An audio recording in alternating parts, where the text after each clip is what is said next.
Boa noite, estamos começando o programa Argumentando, hoje conversando com Nildo Souza, que é presidente do Conselho Municipal dos Direitos da Criança e do Adolescente e também coordenador, responsável, indicador, auxiliar da eleição para os Conselhos Tutelares da Zona Norte e da Zona Sul daqui de Macapá. Comigo na bancada aqui, Josiel Columbre, um prazer muito grande estar com o Josiel, estar com você. A gente volta já, principalmente com você que está aí do outro lado. Preste bem atenção, o assunto é muito interessante. Volta já.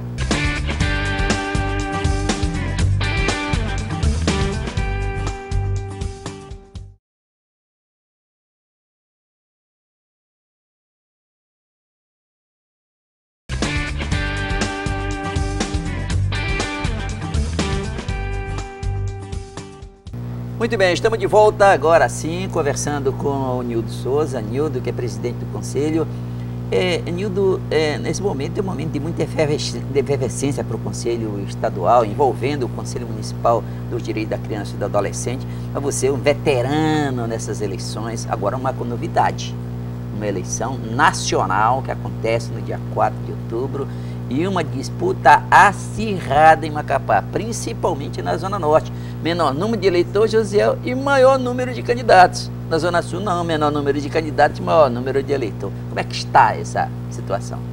Olha, Rodolfo, é o processo unificado, né? O primeiro processo unificado de escolha dos novos conselheiros tutelares. Eles modificaram a eleição, o conselho tutelar, tudo é a mesma coisa, mas eles acham que o processo unificado fica mais bonito e tal, mas para nós é a eleição do conselho tutelar.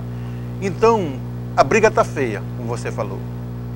Apesar da Zona Norte... Está feia como? Ela tá sem limite? Hein? Está sem limite? Está sem limite, tem chute na canela, como é que está lá isso? Não, a situação, ela briga por causa dos votos, porque a Zona Norte é muito difícil o eleitor lá. Na última eleição, nós tivemos 64 mil eleitores, sendo 10 mil só para a Zona Norte e 54 para a Zona Sul. Então é difícil o eleitor lá da Zona Norte... O que difere o eleitor da Zona Norte e da Zona Sul? Qual é a diferença? É porque eu acredito que seja a propaganda que está sendo menor dos conselheiros na Zona Norte. Agora na Zona Norte... A culpa não é do eleitor. Pois é. Não é do eleitor. Propaganda dos candidatos para fazer, por exemplo, tem eleitor que não sabe nem que vai ter eleição do Conselho Tutelar, porque a função do candidato é ir buscar os votos, e para buscar os votos tem que fazer a sua propaganda. Perfeito. Pois é, agora vota na Zona Norte todos os eleitores da 10ª zona. Isso. E vota na Zona Sul todos os eleitores da 2ª zona. Não é? Então isso é importante destacar, não é? Verdade. E só tem 31, 32 candidatos na Zona Sul. 33 por enquanto. 33. E tem 51 ou 53. Tem dois embroncados, né? Tem dois embroncados aí e que ainda não está resolvido, né? É verdade. Não está resolvido. É por isso que essa grande disputa... Agora, presidente, há uma confusão. Eu vejo que as pessoas comentam comigo isso, que ele não sabe... Primeiro, quando ele não ouviu falar da eleição do Conselho Municipal, ele não sabe aonde que ele vai votar. E é bom que as pessoas que estão em casa agora saibam que o cidadão vota no conselheiro da sua preferência na mesma escola, na mesma zona, na mesma sessão, onde ele votou nas eleições gerais do ano passado, não é isso, presidente? Eles votam na mesma sessão. Agora, por exemplo, o TRE, ele distribui em todas as escolas existentes em Macapá, aqui do município. Nós não. Nós colocamos em 11 escolas da Zona Sul e 7 da Zona Norte. Agora, uma questão que a gente é muito importante é que, por exemplo, na escola Jardim Felicidade, na Jardim Felicidade nós vamos usar 6 salas, onde vamos distribuir as sessões de 7 escolas lá dentro. Né? Vamos distribuir lá naquela sessão. Nós temos um caderno que nós passamos uns 2 anos para preparar esse caderno, para modernizar o sistema de eleição. Antigamente era em 2 escolas, hoje são em 18 escolas, 7 da Zona Norte e 11 da Zona Sul. Então o que é que nós vamos fazer? Nós colocamos todas as sessões da Zona Norte vão estar nessas 7 escolas. Todas as sessões da Zona Sul vão estar nas 11 escolas. Por que 11 escolas da Zona Sul? Como eu frisei ainda há pouco. Porque os eleitores da Zona Sul, eles vão votar em virtude da propaganda que é feita pelos candidatos. Já da Zona Norte, eu acredito que seja feita pouca propaganda e, em virtude disso, tem poucos eleitores. Quer dizer, o eleitor da Zona Norte é menos arrojado do que o eleitor da Zona Sul. Isso. E o candidato também, principalmente. Isso, o candidato precisa divulgar. Um fato interessante, Rodolfo, é que agora o mandato do conselheiro tutelar ele é de 4 anos. É em função disso também, e em função também da remuneração percebida pelo conselheiro, que eu não sei se o senhor sabe, mas ela é maior do que de alguns vereadores de municípios do estado do Amapá. Muito maior. Ela tem vereador que foi eleito e que ganha menos do que vai ganhar um conselheiro municipal. O subsídio está em 3.800 agora para a própria legislatura. É verdade. É isso. Então, eu digo, isso tornou interessante. No momento em que o Brasil viveu uma crise danada e você tem uma eleição para concorrer com salário, onde, em tese, vai ganhar mais do que alguns vereadores de município do próprio estado, é por isso que torna tão competitiva essa eleição como ela está agora, tão acirrada. Pois é, está acirrada mesmo. Agora, a questão dessa votação, o estágio que vocês estão hoje, já foi concluído toda a seleção, foi feita a inscrição dos candidatos, vocês estão no estágio agora da propaganda, não é, do candidato. O que é que o candidato pode fazer como propaganda? Olha, a Lei Municipal 1550 de 2007, ela prevê o seguinte, que a propaganda do candidato ela tem que ser feita através de santinho que ele usa, que divulga... Mesmo o santinho, digamos, do candidato na eleição geral, na eleição municipal. Isso, é o mesmo santinho. Ele foi liberado o flash para eles, né? Para eles poderem divulgar algumas coisas. Não mentir, não vem contar história, porque se contar também mentira... tem isso lá, presidente. Se vier contar mentira, que vai fazer isso, aquilo, o Conselho Tutelar é muito diferente de política partidária, né? Mas como que é Mas está diferente? partidarizado agora, viu? Mas como que é diferente do mesmo jeito? Se tem até o santinho é igual, como é que é diferente? Pois é, mas, Rodolfo, um deputado, por exemplo, vamos citar, um deputado estadual, ele tem 200 assessores, o conselheiro tutelar não tem ninguém, é só ele. Nessa questão da promessa, mas eu quero que a gente vai falar sobre a promessa na volta, porque agora vamos fazer um rápido intervalo, a gente volta já. Tá legal.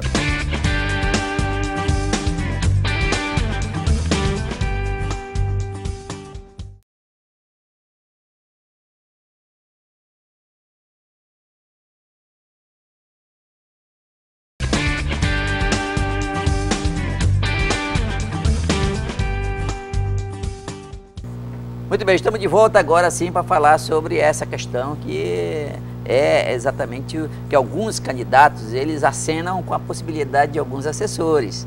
Não, trabalhar comigo na campanha, tu vai ser meu assessor. Verdade. Lá no Conselho Tutelar. Tem isso? Tem. Tem assessor? Tem assessor? Não, assessor não tem, mas o candidato inventa. Na cabeça dele tem assessor, tem secretária, tem indicação para cargos e tal. O senhor é presidente do Conselho Municipal do Direito da Criança há quantos anos? 23 anos. E me diga Mas não uma sou coisa. presidente há 23 anos, eu sou conselheiro.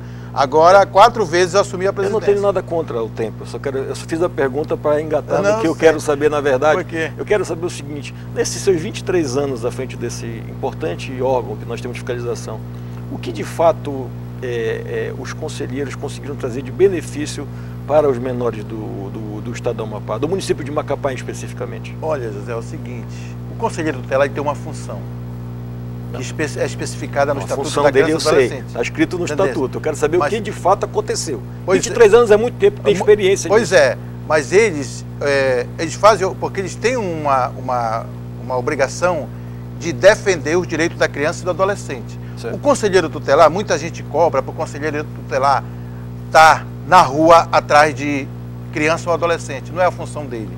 Não é especificado no Estatuto da Criança e do Adolescente. O que é que o conselheiro faz? Isso é uma obrigação do poder público, da polícia praticamente, ver uma criança ou um adolescente vagando, não. Como eles fazem muito isso, a polícia faz isso. Mas agora, quem classifica se ele está ali numa atitude de risco ou não? O Conselho Tutelar não pode chegar lá e classificar? Dizer, se for... olha, aquela criança está em situação de risco. Se eles passam, se o conselheiro passa e vê uma situação de alguma criança, ele vai lá saber, por exemplo, está sendo ameaçado uma criança ou um adolescente por um adulto, eles vão lá e intervir, olha, se você não pode fazer isso. Não, se ele está trabalhando, digamos, ali numa lavagem de carro... Eles param, eles podem parar. O Conselho Tutelar não pode fazer isso? Pode parar. Denunciar para quem? desde que ele esteja passando no momento dali, ele pode sim fazer isso. Mas obrigação dele mesmo é aguardar no conselho. Quando é levado, a polícia faz muito isso, leva muitos adolescentes, muitas crianças que estão na rua. Por exemplo, no supermercado eu digo, olha, tem 2 crianças aqui, desde de manhã aqui, o conselho vai lá, pega as crianças, leva para o conselho, onde é que você mora. Quando não vai deixar em casa, manda chamar os pais lá. Às vezes não tem pai, não tem mãe, mora com a avó, uma senhora idosa, não vê quando o garoto sai, faz isso, não estuda, não faz aquilo. E o conselho toma as providências deles, né? Dizendo que o garoto não pode estar na rua, tem que estar estudando, estar na escola e tal, por que ele não está estudando e tal. Faz um levantamento social com a sua assistente social e encaminha para o conselheiro, porque o conselheiro encaminha para o Ministério Público para que seja tomadas as providências devidas. Mas, na verdade, a função dele mesmo é essa, defender o direito da criança e adolescente. Ele pode sim estar na rua, mas necessariamente... Fica muito passivo, esperando no conselho. E aí eu vejo a reclamação que às vezes não tem telefone no conselho, e não tem combustível. Quer dizer, mas a remuneração no final do mês ele vai lá cobrar. Então, se ele não tem as condições que ele precisaria para exercer com a magnitude o mandato que ele conquistou, porque ele não poderia fazer também isso, porque é muito fácil também você colocar a culpa no poder público, quando você tem responsabilidade também incluída. Eu acho que fica muito fácil, incutir no outro um problema. Mas que eu tinha obrigação de fazer. Você é conselheiro tutelar? Hein? Você é conselheiro tutelar? tutelar? Não, eu sou conselheiro municipal. Pois é, mas... Eu não sou remunerado. Sim, eu sei disso, mas você não é conselheiro tutelar? Não, tutelar não, mas a gente coordena os conselhos tutelares. Eu sei como é que tu consegue essa questão de... Sem ser conselho tutelar, é presidente do... Porque o Conselho Municipal do Direito da Criança e do Adolescente, ele é composto de 10 entidades, 5 governamentais e 5 não governamentais. Sim. Titulares e 5 suplentes para cada um. Então, como eu represento uma entidade não governamental, hoje eu represento a governamental, uma governamental. Qual é? Mas que é a Semarte da Prefeitura. Eu representei muitos anos uma não governamental. Agora que eu saí, eu estou há 2 anos fora dela, mas eu representei. Então, eu sou eleito pelas entidades não governamentais e governamentais como presidente, geralmente por unanimidade. Certo. Eu sou eleito. Por causa da tua aplicação, né? Agora, quantos conselheiros são para a Zona Norte e quantos serão eleitos para a Zona Sul agora? São 5 conselheiros titulares para cada zona e 5 suplentes para cada zona. O suplente ganha dinheiro? Não, o suplente fica na expectativa de adoecer, um conselheiro tirar uma férias e tal, todo dia ele vai aí ele é remunerado. Da feita mesmo que valor do mesmo valor do dinheiro. Qual é o direito, qual é o apoio que tem o conselho? Ele tem transporte, ele tem combustível, ele tem local para trabalhar, ele tem essas questões. Eu vejo que tem alguns carros de conselho passando aí, tem outros que a gente passa na oficina e está 1 mês, 2 meses na oficina. Rodolfo, na verdade, o conselheiro tutelar ele não tem esse apoio, nem mesmo o municipal, que deveria ter pela prefeitura. Por exemplo, se você tem um carro que foi doado... Pela prefeitura ou pelo município? Pelo município. Ah, sim. Tá. Então acontece o seguinte, os conselhos tutelares, cada um tem um carro que foi doado pela Secretaria de Direitos Humanos de Brasília. Num projeto foi feito um pacote para cada conselho, em todo o Brasil. Então eles têm 1. E 2 são pagos pela prefeitura, pelo município, alugados, com motorista. Mas muitas vezes, por exemplo, o prédio do Conselho Municipal, do Conselho Tutelar aqui da Zona Sul, ele está numa situação difícil. Onde é que funciona? Funciona aqui na Delmar Maia, 2444. Está ruim? Está numa situação difícil há muito tempo e o município não vem dando esse suporte necessário para poder recompor. Se der uma chuva, molha o salão de reunião, molha alguns gabinetes dos conselheiros, já há muito tempo isso. E um problema no sistema elétrico também está muito grave lá. Nós, por exemplo, que somos do Conselho Municipal, que a gente está acostumado a fazer a nossa eleição, preparar toda a eleição lá no Conselho Tutelar, que também nós estamos lá no Conselho numa sala, usar o auditório, tudinho, nós não estamos fazendo fora do Conselho, porque nós não temos espaço lá necessário para poder preparar a eleição. Agora, o Conselho ele é composto é paritário, né? É paritário. É municipal, é público e é privado. Certo. O privado é para dar também esse suporte. Por que sempre ele não dá esse suporte? Pois é, infelizmente nós não estamos tendo. Porque a gente coloca muito só na costa do público. Eu queria dizer para o presidente que há uns dias atrás nós tivemos a honra de receber aqui o reitor da UEAP, e ele disse a mesma coisa que o senhor sobre o conselho. Estava chovendo mais dentro da Universidade Estadual do Amapá do que fora. Quero lhe dizer que eu entendo que, pelo que tenho ouvido, pelo que tenho visto, não é uma coisa particular do Conselho da Criança. Eu acho que está acontecendo em vários órgãos públicos, tem acontecido, e também não é só no Amapá. Mas aí, de novo, eu volto ao que eu falei anteriormente para o senhor. Eu entendo que quando se dispõe a conquistar um mandato desse, para defender o direito de alguém, de outro, seja criança, idoso, seja de quem for, assim como o senhor faz de forma voluntária, eu acho que eu não tenho uma cadeira para sentar aqui, mas eu tenho obrigação de fazer, eu vou fazer do jeito que é possível fazer. Eu acho que a maior demonstração de que isso é possível é o senhor, que faz de forma voluntária, já há 23 anos, é uma referência, como o senhor disse agora, que é eleito sucessivamente de forma unânime. E vem fazendo e vem dando resultado, senão não estaria até hoje. A gente temos conselheiros tutelares que eles trabalham, mesmo numa situação difícil, sem papel, sem tinta, chovendo, com problemas lá no conselho, sem telefone. Eles têm um telefone corporativo, mas o fixo nunca mais foi ligado. Presidente, um dia desse eu estava conversando com o Rodolfo Juarez, e ele disse assim, é interessante o conselho tutelar. É a única função onde o funcionário fala mal do chefe. Você falou um dia desse para mim. Pois fala mal que só do chefe, pô, não se afina. E por que diabo que não se afina, rapaz? Porque é tão importante. Ninguém nega, eu acho que o prefeito, a secretária de Ação Social, todos eles, ninguém pode negar que é um assunto importante. Não é isso mesmo? Mas eu quero ver tua opinião na volta, porque nós vamos para um rápido intervalo, a gente volta já.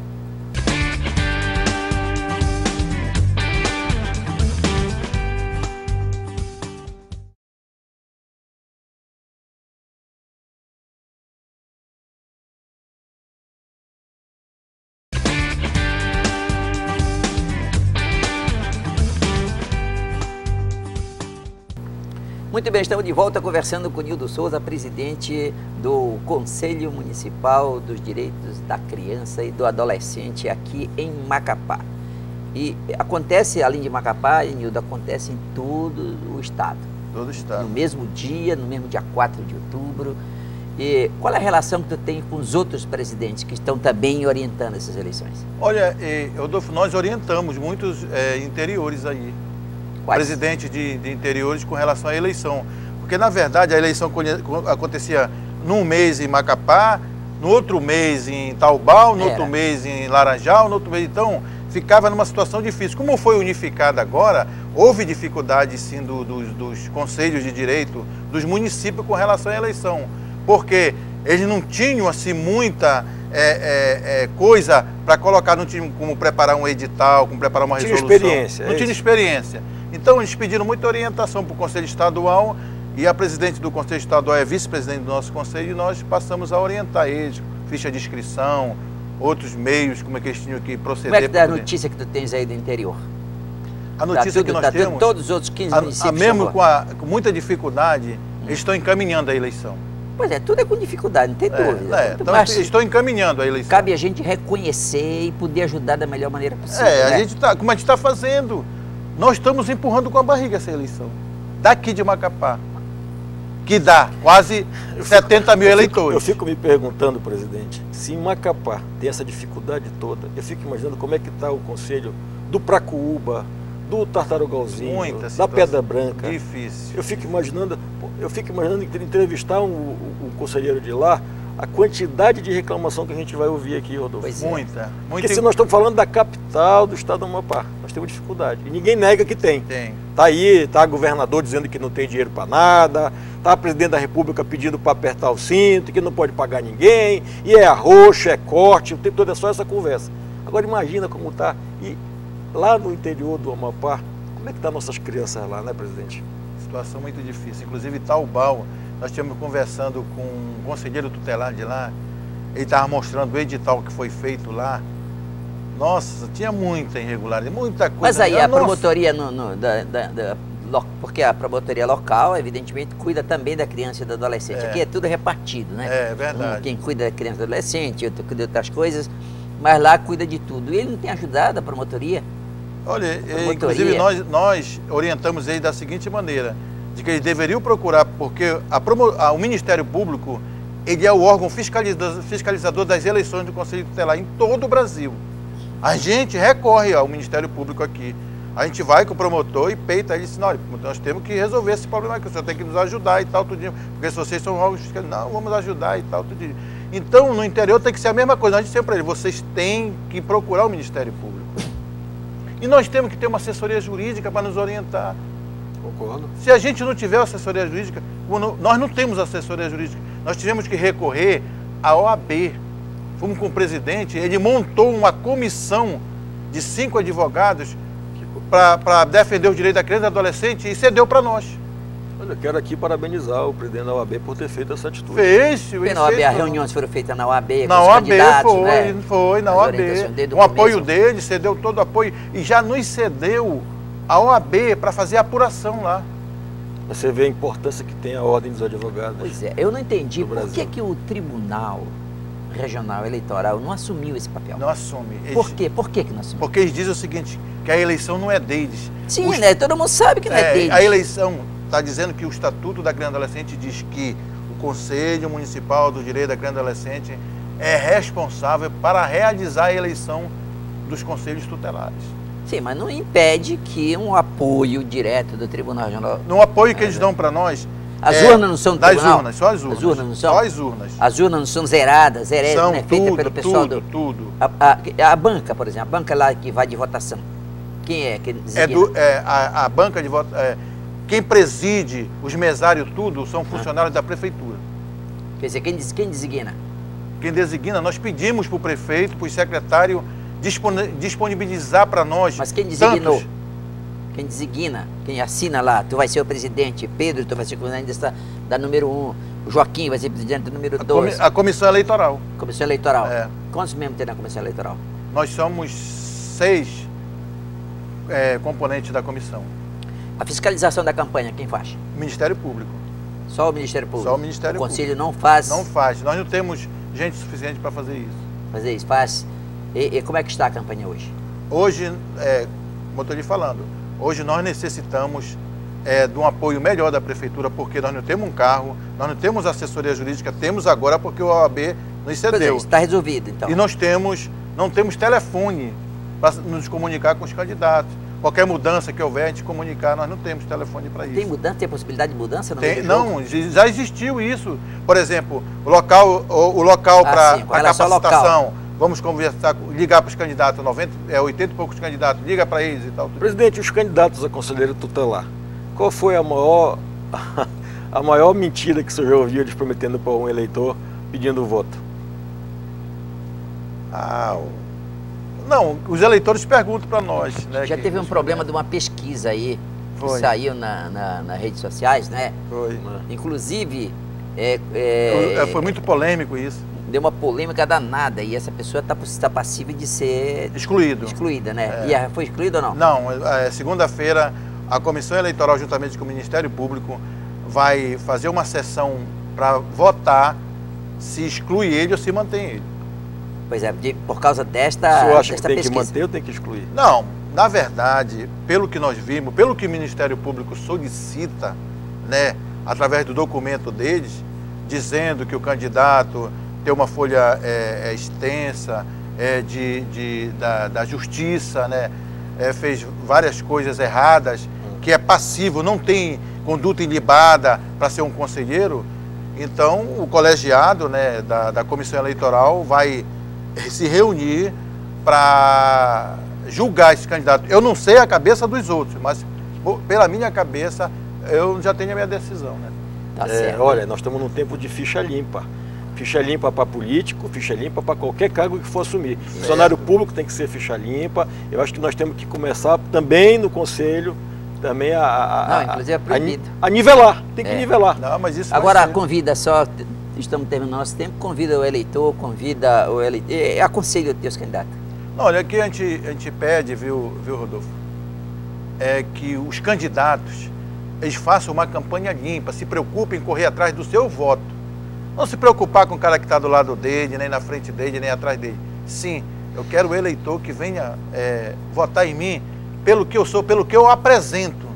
Não pelo que o candidato vai dizer, que tem cargo, que tem isso, tem aquilo, de maneira nenhuma. Não existe isso. O que existe, o que o eleitor tem que ver, se o candidato realmente tem conduta ilibada, se ele realmente tem postura para ser um conselheiro tutelar.